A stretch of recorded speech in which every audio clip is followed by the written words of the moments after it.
السلام عليكم ورحمة الله وبركاته.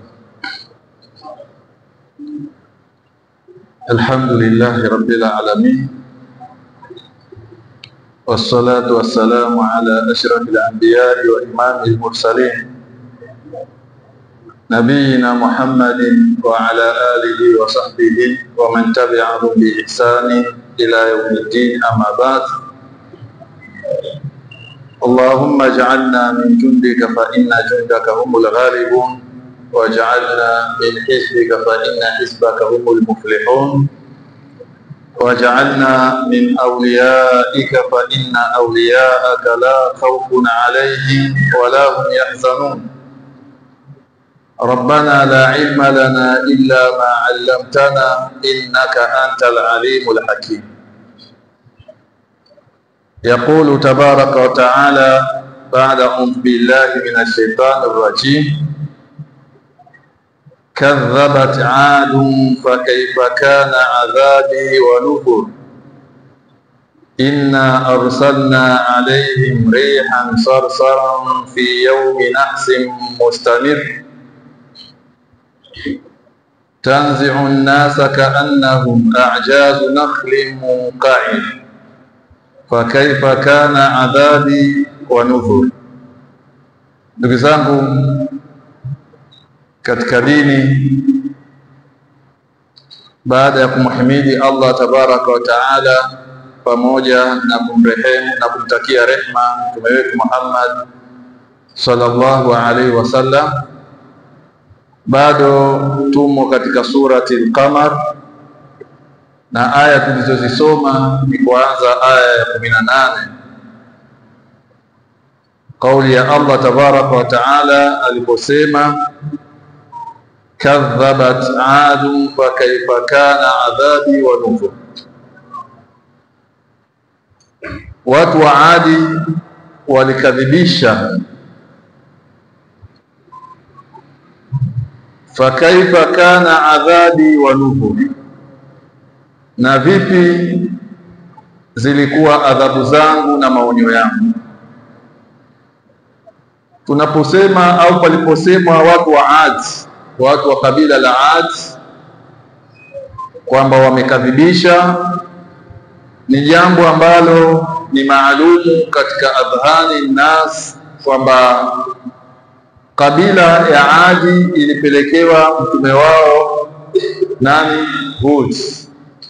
Wa ila adin akhahum huda, na tulipeleka kwa watu wa Ad ndugu yao ambaye ni Hud.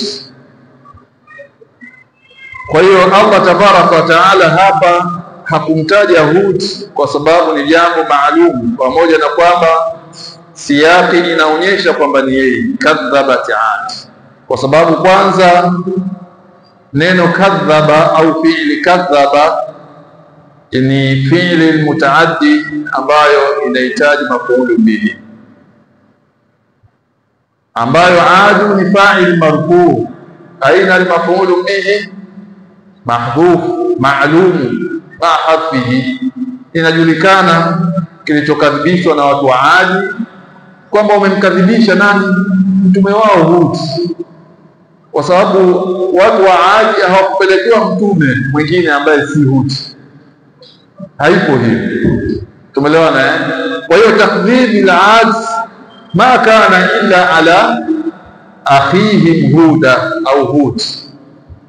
Ukadhibishaji wa kabila la Adi haikutuka isipokuwa kwa ndugu yao ambaye ni Hud, na walioyakadhibisha ni yale aliyokuja nayo Hud kutoka kwa Muumba wake tabaraka wa taala, ambaye yeye ni mtume aliowakilishwa awalinganie ndugu zake wa kabila la Adi. Kabila hili na kabila la Thamud nisingependa kuelezea sana, kwa sababu aya nyingi nyuma tumezizungumza na kuwaelezea hapa ni watu wa wapi, walikuwa na inadi gani kwa mitume wao, je, Allah aliwafanya nini? Yote haya tumepita katika darasa zetu mbalimbali. Kwa hiyo nisingependa sana kwenda ndani zaidi, kwa sababu na uhakika kwenye vichwa vyenu ipo ilmu kuhusu hawa watu. Kadhabat Adu wamekadhibisha watu wa Adi kumkadhibisha mtume wao Hud. Fakaifa kana adhabi, na vipi adhabu zangu zilikuwa kwa wao, wa nudhur, na makemezo yangu na maonyo yangu ni vipi yalikuwa kwa wao. Maana yake imekuja katika tahwili wa tahdidi kwamba maonyo yangu yalikuwa ni makubwa kwa wao, bali adhabu zangu pia zilikuwa ni nzito kwa wao. Maneno haya Allah tabaraka wa taala anamwambia mtume wetu Muhammad sallallahu alaihi wasallam, kama tulivyoeleza darasa lililopita kwamba hii ni kama picha Allah anampigia mtume wake Muhammad baada ya kusumbuliwa na jamaa zake pale Makka, kufaru Makka. Mtume sallallahu alaihi wasallam akawa amejawa na huzuni, amejawa na kama kuona unyonge katika moyo wake. Ndipo Allah tabaraka wa taala alipomletea hivi visa, kana kwamba anamwambia angalia wenzio hawa namna walivyopita, wewe wajionea wewe kwamba wakataliwa na watu wako, wenzio waangalie hawa walikataliwa pia na watu wao. Lakini fakaifa kana adhabi wa nudhur, ni ipi au vipi ilikuwa adhabu yangu kwa wao na vipi yalikuwa maonyo yangu kwa wao. Maana yake adhabu yangu kwa wao ilikuwa kubwa na maonyo yangu pia kwa wao yalikuwa ni makali, lakini hawakuzingatia na niliwaadhibu baada ya hapo. Ni maliwazo haya ambayo Allah tabaraka wa taala anamliwaza mtume wake. Tumeelewana wa nudhur imma yakunu bimaana almasdar i'dharan au bimaana jamu nadhir. Fakaifa kana adhabi wa nudhur, na vipi zilikuwa adhabu zangu na waonyaji wangu, yani mtume. Tunapoisema kwamba nudhur ni jamu ya nadhir, tumeelewana kwa sababu mitume wote ni albashir wa nadhir. Mitume wote karibia katika sifa hizi wanazo, ni wabashiriaji watu wa habari za pepo, kwamba ukifanya kheri utapata pepo ya Allah, na vile vile wote ni nudhur au nadhir, wanaofisha watu na kuwaonya watu kutofanya mabaya ili wasipate kuingizwa kwenye moto wa Allah tabaraka wa taala. Tunapoifasiri nudhur kwa jamu kwamba ni jamu ya nini? Ya nadhir. Fakaifa kana adhabi, vipi zilikuwa adhabu zangu, wa nudhur, na waonyaji wangu, yani mitume wangu. Ama tukifasiri kwa maana ya masdar, fakaifa kana adhabi wa nudhur, ay fakaifa kana adhabi wa indhari, vipi ilikuwa adhabu yangu na maonyo yangu. Yote mufassirini wameenda huko wakasema ima ni maonyo yangu au waonyaji wangu, akikusudia ni mitume yake subhanahu wa ta'ala. Lakini vile vile kwenye wakfa kama hii iliwahi kusema kwamba fakaifa kana adhabi wa nudhur, imekuja kwa kasri ya ra dalalatan ala hafi ya almutakallim, kwamba kasiri kwenye ra inawakilisha kwamba kuna ya almutakallim imeondolewa, kama kwenye adhabi waona hapo nyuma fakaifa kana adhabi, kuna ya almutakallim, adhabu yangu. Lakini kwenye nudhur imeondolewa ya almutakallim limuraati alfawasi, ili vichungo visimamo vile vyote vinasimama kwa ra, isiwe uko nyuma tumesimama kwa ra, hapa tunasimama kwa ya.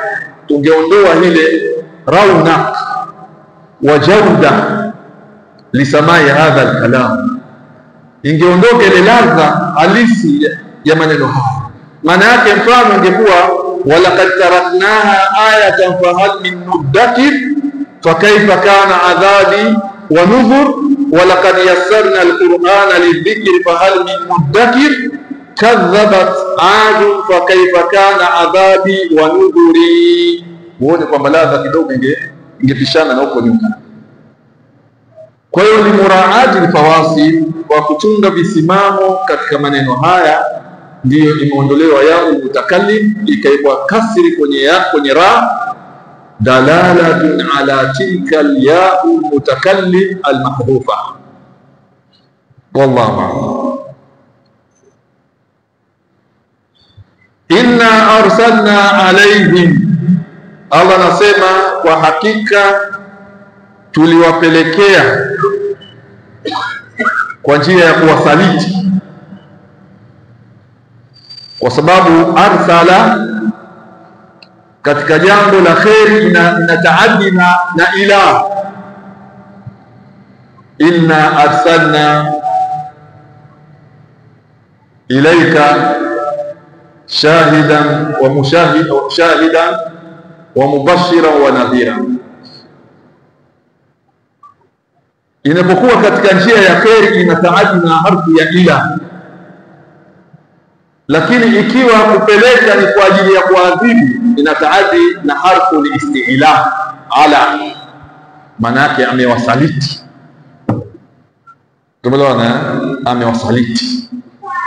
Ingelikuja kwamba inna arsalna ilayhim, ingelikuwa ni jambo la kheri walilopelekewa ambalo lingewafundisha au lingewapa manufaa ya kidunia na kiakhera, lakini imekuja alayhim, maana yake ni tasrifu alayhim adhabahu azza wa jalla, kwamba Allah amewasaliti na kuwapa adhabu kwa sababu ya herufi ala. Ndio inabadilisha maana yake. Herufi ya ala lilistila inabadilisha maana yake. Ingekuja harfu alghaya intihau alghaya ila, ingekuwa kwa maana nyingine.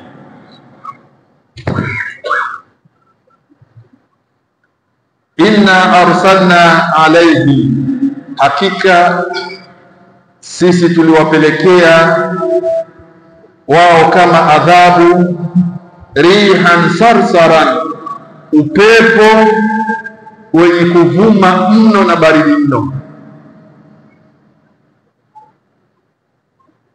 Tuliwapelekea upepo wenye kuvuma mno, na imekuja katika Qur'ani rihan kwa mufrad rih, na kwenye Qur'ani vile vile imekuja rih kwa jamu.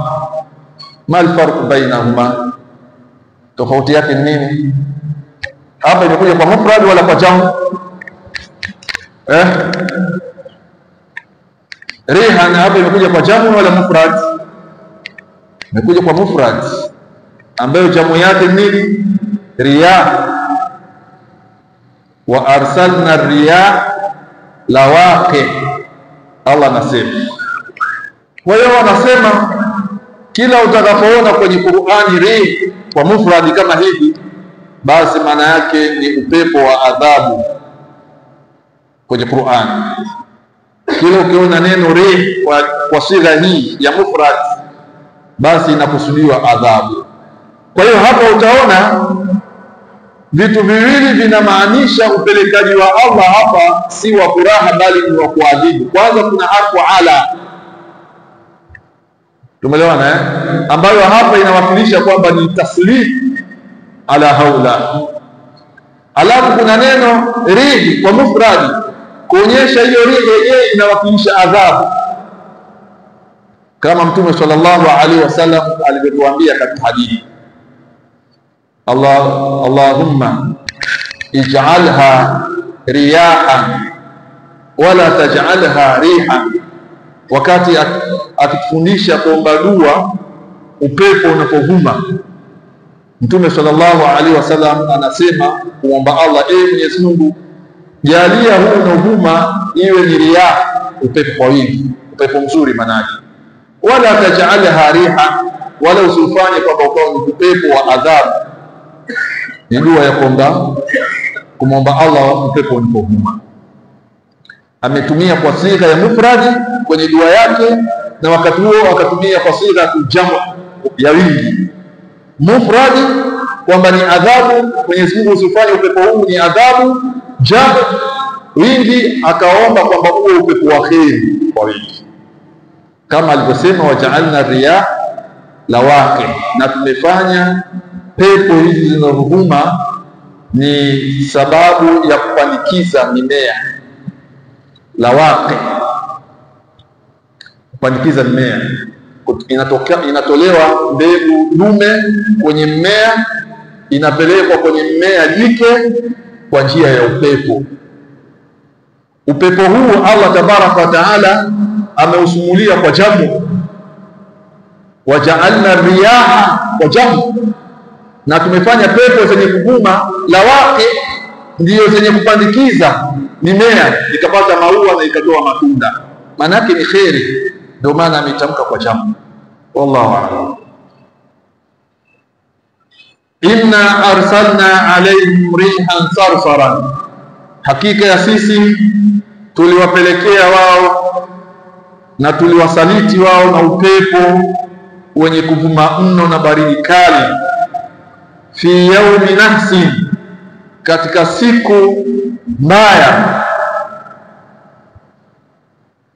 katika siku ambayo ni mbaya yenye nafsi, mustamir, ambayo iliendelea kwa siku kadhaa. Kule Allah tabaraka wa taala mustamir hii ameifasiri kwa idadi ya siku zake. Tumeelewana? Kule ameifasiri kwa idadi ya siku zake. Sakharaha alaihim 7 layali wa 8 ayyam. Huo upepo hapa amesema fi yaumi nahsi mustamir, katika siku iliyokuwa mbaya kwa wao yenye kuendelea, haikuwa ya siku moja. Akaelezea kule kwamba siku zenyewe zilikuwa ni siku karibia 7,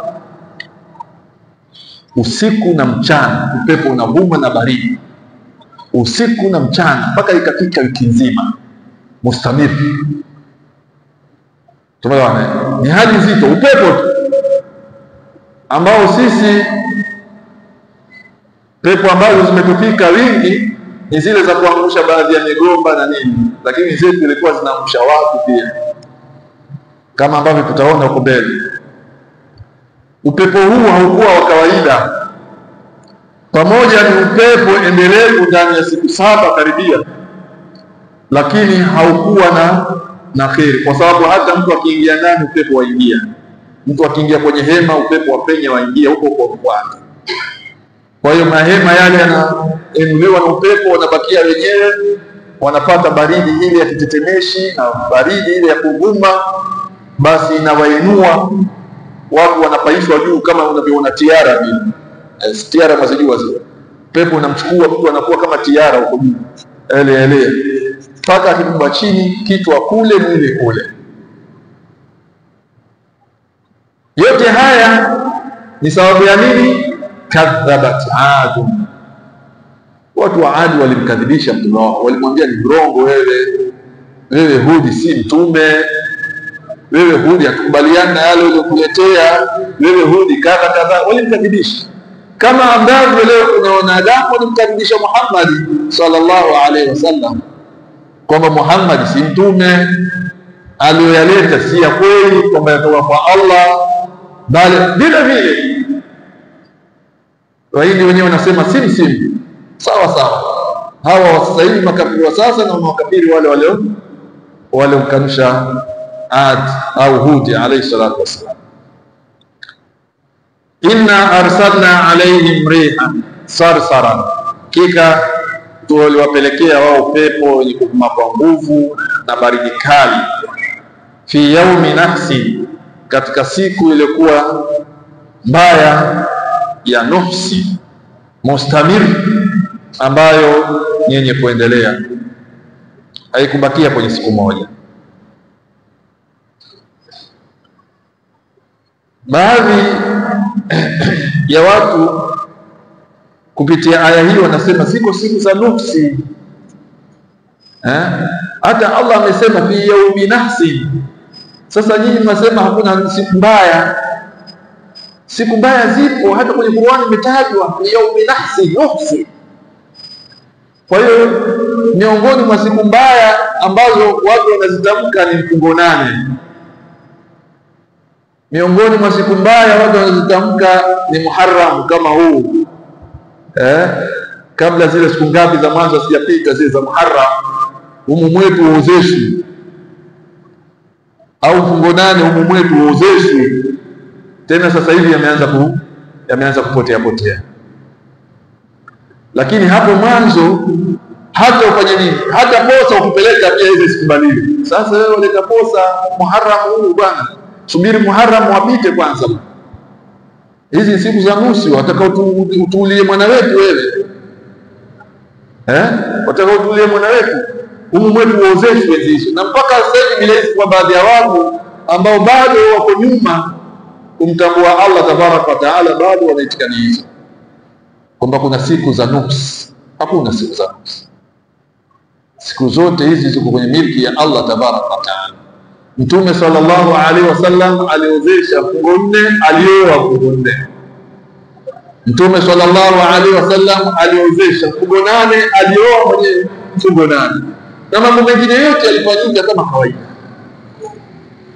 Sasa sijui tumepata wapi mambo kama haya ambayo watu wengi wameyachukulia kama ni itikadi. Tumeelewana? Kwa hiyo Allah hii ameita siku ya nuksi kwa sababu ni siku ya kuadhibiwa. Hakuna siku ya adhabu ikawa njema kwa mtu. Hata wewe siku utakaochipwa ukaingizwa korokoroni, ile ni siku ya nuksi kwa wewe, ilikubukia nuksi ile kwa wakati ule. Lakini sio kwamba maisha yako yote ni matatu kwa sababu uliingizwa lock-up, basi maisha yako yote ni matatu, ni siku ya nuksi kwa wewe. Siku ile ya tukio ndio siku ya matatizo. Lakini siku nyingine zote hizi ni siku za kheri. Allah mwenyewe ana kila yaumin huwa fi sha'ni. Yeye siku zote Allah yeye ufanye. Kuna watu anawaruzuku, kuna watu anawanyima na kuwabania riziki, kuna watu anawapa uhai, kuna watu anaondolea uhai, kuna watu anawatajirisha, kuna watu anawafukarisha. Kwa siku hizo tunazosema ni za nuksi, kuna watu watajirika hizo. Kwenye siku hizo za nuksi kuna watu wazaliwa siku hizo. Sasa nuksi hiyo ni ipi? Nuksi ya kwenye harusi. Lakini hamzui mimba ambazo zimetunga zinazaliwa fungo 8 na fungo 4. Mkawaambia watoto wale bakini kwenye matumbo ya mama yenu, sizaliwe kwanza kwa sababu hizi ni siku za nuksi. Mbona afanye hivyo? Au afanye hivyo? Mimba ya miezi 9 ikasubirishwa kwamba ngoja Muharram apite kwanza. Hizi ni itikadi potofu. Naam. Tanzi'u an-nasa ka'annahu. Allah anausifu upepo sasa. Rihan sarsara. Tanzi'u an-nasa. Tanzi'u ni fi'l mudhari. Tumeelewana? Wa fa'iluhu dhamiru mustatir taqdiru hiya ta'udu au ya'udu ila rihan. Kwa sababu rih ni muannath, ndio maana umeona tanzi'u. Wa jumlatu al-fi'l wal fa'il fi mahali nasb na'tu thani li rihan, ni sifa hiyo ya rih. Kwa sababu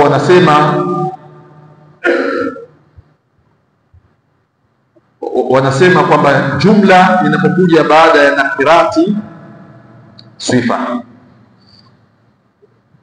au inakuwa ni hali.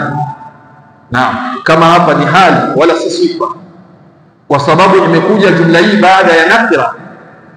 Wal jumal baada halati au baada al-ma'arif sifat. Hapa ni hali. Tanzi'u nasa, hali ya kuwa upepo unawang'oa watu kwenye ardhi. Watu wako wamekaa kwenye ardhi au wamesimama kwenye ardhi, upepo unapokuja unawaibua watu, unawachota na kuwang'oa, kama vile ambavyo unang'oa wewe shina la mti. Tanzi'u nas, unawachota watu upepo. Kaannahum a'jazu nakhli munqair, kana kwamba wao watu ni vigogo vya mitende ambavyo vimeng'olewa. Maana yake ukiwachota watu unawabeba na kuwapeleka juu, unawapeperusha kama karatasi. yule kapeperushwa hivi, yule kaenda hivi, akipaka kika chini kichwa hana. Kwa kuondoka kichwa, umbile la mwanadamu manake anabaki kama kishina cha mtende, kwa sababu kichwa hakipo, inaonekana kama huyu. Lakini hii pia, tashbihi hii pia inatuonyesha kwamba hawa watu walikuwa ni watu walikuwa na maumbile makubwa na vimo vikubwa. Sidhani kwa vijumbo vyetu hivi, wallahu aalam, kama tungepigwa mifano hii kwamba tanzi'u an-nasa ka'annahum a'jazu nahli munkai, naona sisi sijui tungepigwa mifano nini, maana vijumbo vyetu ni vidogo, labda sijui biskuti, sijui miwa, tungepigwa vidogo vya miwa labda, ka'annahum a'jazu qasab maana sisi vijidogo wa maumbile, ni vijidogo wa vimo. Lakini Allah kuwafananisha, tashbihi hii kuwafananisha na visiki vya mitende, hii inaonyesha indalla ala shay fa inna ma yadullu ala adhamat ajsamihi. Inaonyesha walikuwa na miili mikubwa, walikuwa na vimo vikubwa, na hivi ndivyo ambavyo Allah tabaraka wa taala anazungumzia katika sura nyingine, alam tara kaifa fa'ala rabbuka bi'ad. Hivi uone namna Mola wako alivyowafanya watu wa kabila la Ad, iramadhati al-imad, watu walikuwa na vimo vikubwa, allati lam yukhlaq mithluha fil bilad, watu ambao Allah hajakuumba mifano yao katika miji yote. Hakuna walioshabihiana na kaumu Ad kwa vimo na ukubwa na nguvu. Wa Thamud alladhina jabu sakra bilwad, na watu wa Thamud ambao walikuwa wakichonga majabali kufanya nini. Wa Firauna dhil autad, na Firauna mwenye jeshi kubwa. Firauna wakati wake imejengwa mapiramidi, achilia kina Ad, achilia kina Thamud. Wa Firauna dhil autad, wameweka historia ya maumbile yao mpaka leo pale Misri, mapiramidi. Kipindi anajengwa haya mapiramidi hakukuwa na forklifti, wala hakukuwa na winch, wala hakukuwa na crane.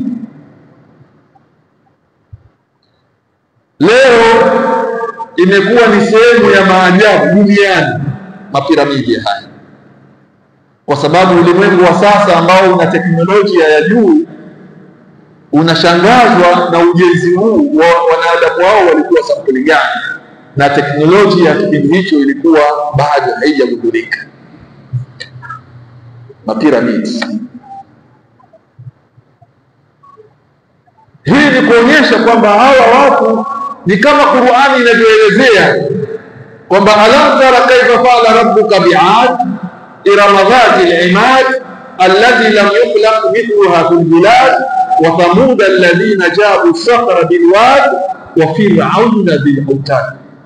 Watu wa aina tatu hao, jili hizi tatu zina historia kubwa na mafundisho makubwa kwa wanadamu wa sasa hivi kumtambua Allah tabaraka wa taala uwezo wake, kumtambua Allah tabaraka wa taala nguvu zake. Hizi jili tatu hizi, kwamba pamoja na nguvu walizokuwa nazo, uwezo, vimo, lakini Allah tabaraka wa taala yeye ashad quwwa, yeye ni ashad quwwa. Nguvu zao zote hakuweza kuvumilia kukabiliana na nguvu za Allah. Vimo vyao vyote havikuweza kukabiliana na adhabu ya Allah. Allah aliwabonda na kuwateketeza.